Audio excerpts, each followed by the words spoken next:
In a large town full of houses and people, there is not room for everybody to have even a little garden. Therefore, they are obliged to be satisfied with a few flowers in flower pots. In one of these large towns lived two poor children who had a garden something larger and better than a few flower pots. They were not brother and sister, but they loved each other almost as much as if they had been.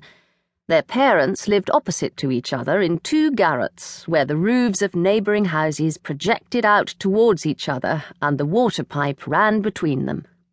In each house was a little window so that anyone could step across the gutter from one window to the other. The parents of these children had each a large wooden box in which they cultivated kitchen herbs for their own use, and a little rose bush in each box, which grew splendidly. Now, after a while, the parents decided to place these two boxes across the water pipe so that they reached from one window to the other and looked like two banks of flowers.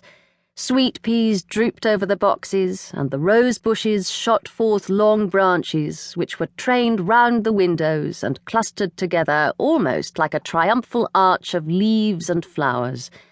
The boxes were very high, and the children knew they must not climb upon them without permission, but they were often, however, allowed to step out together and sit upon their little stools under the rose bushes, or play quietly.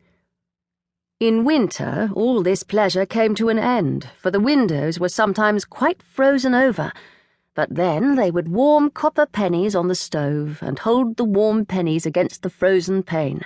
There would be very soon a little round hole through which they could peep, and the soft, bright eyes of the little boy and girl would beam through the hole at each window as they looked at each other. Their names were Kai and Gerda. In summer, they could be together with one jump from the window, but in winter they had to go up and down the long staircase and out through the snow before they could meet.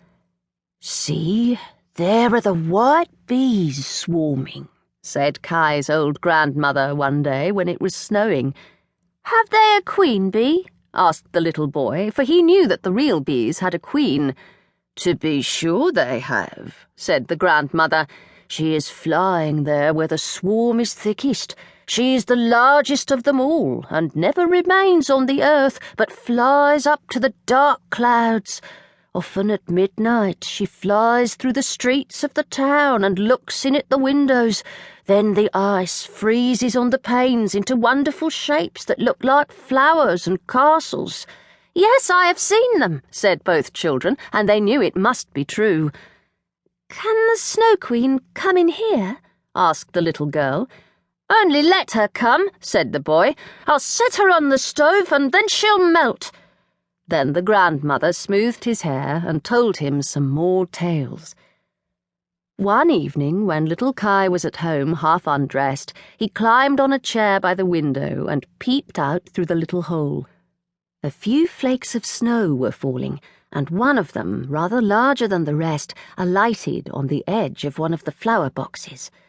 This snowflake grew larger and larger, till at last it became the figure of a woman dressed in garments of white gauze which looked like millions of starry snowflakes linked together. She was fair and beautiful, but made of ice, shining and glittering ice. Still, she was alive, and her eyes sparkled like bright stars, but there was neither peace nor rest in their glance. She nodded towards the window and waved her hand. The little boy was frightened and sprang from the chair. At the same moment it seemed as if a large bird flew by the window. On the following day there was a clear frost, and very soon came the spring. The sun shone, the young green leaves burst forth, the swallows built their nests, windows were opened, and the children sat once more in the garden on the roof, high above all the other rooms.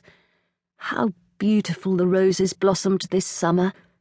The little girl had learnt a hymn in which roses were spoken of, and then she thought of their own roses, and she sang the hymn to the little boy, and he sang too. "Roses bloom and cease to be, but we shall the Christ child see."